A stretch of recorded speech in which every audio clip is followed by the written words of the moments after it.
안녕하세요. 초등 6학년 김지우입니다. 우선 인천 디아스포라에 대한 간략한 기호부터 시작하겠습니다. 디아스포라는 자신들의 나라를 떠나 다른 나라에서 살아가는 공동체입니다. 대한민국의 대표적인 도시 중 하나인 인천은 공항이란 다리를 이용해 여러 나라의 이민자들을 받아주어 한국의 디아스포라를 만들고 한국을 미국과 같은 강대국으로 성장시켜주는 것이 목표입니다. 이처럼 디아스포라는 디아스포라가 있는 도시뿐만 아니라 도시가 있는 나라 자체에도 다른 나라들이 보기 좋은 이미지와 신뢰감을 심어주어 대한민국의 나라적 위상이 높아지고 무역과 교류의 빈도가 올라갈 가능성이 있습니다. 그럼 어떻게 미디어를 활용해 이주민들을 정착시킬까요?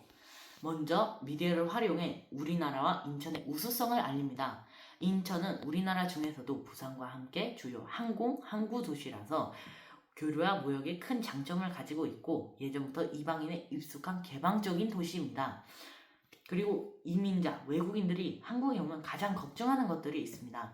안전, 돈벌이, 교육입니다. 하지만 미리 우리나라의 안전함과 직장 제도, 국제학교를 미디어로 홍보한다면 이주민들의 걱정과 불안은 기대감으로 바뀔 것입니다. 우선 안전입니다. 인천은 인구수 증가에도 유일하게 범죄 빈도가 줄어든 도시입니다. 대한민국은 안전지수 75, 범죄지수 25로 안전한 편입니다. 게다가 학교, 교육기관에서 주기적으로 범죄 예방 교육을 하기도 해 재범의 경우도 크게 줄고 있습니다. 그럼 이주민들의 이주를 오면 집과 직장은 어디에서 구할까요? 이 또한 디아스포라를 만들기 위해 이주민 특별법을 제정합니다. 만약 이주민이 이주해 온다면 처음 5년 동안은 세금을 일반인의 절반으로 내지만 5년 후에는 다시 일반인처럼 세금을 정상적으로 내는 것입니다. 이런 법이 있다면 이주민들은 좀 더 부담 없이 이주해 올 수 있을 것입니다. 마지막으로 교육입니다. 사람들은 외국의 학업 때문에 오는 경우도 있습니다. 하지만 인천은 오랫동안 외부를 접했기에 인천국제학교 같은 여러 국제학교가 있어 외국인 학생들의 공부에 큰 도움이 됩니다.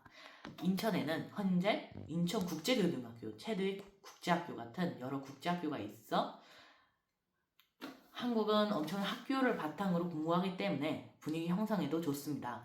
그러니 교육과 공부로 인천 디아스포라에 온다면 최고의 성적을 거둘 수 있을 것입니다.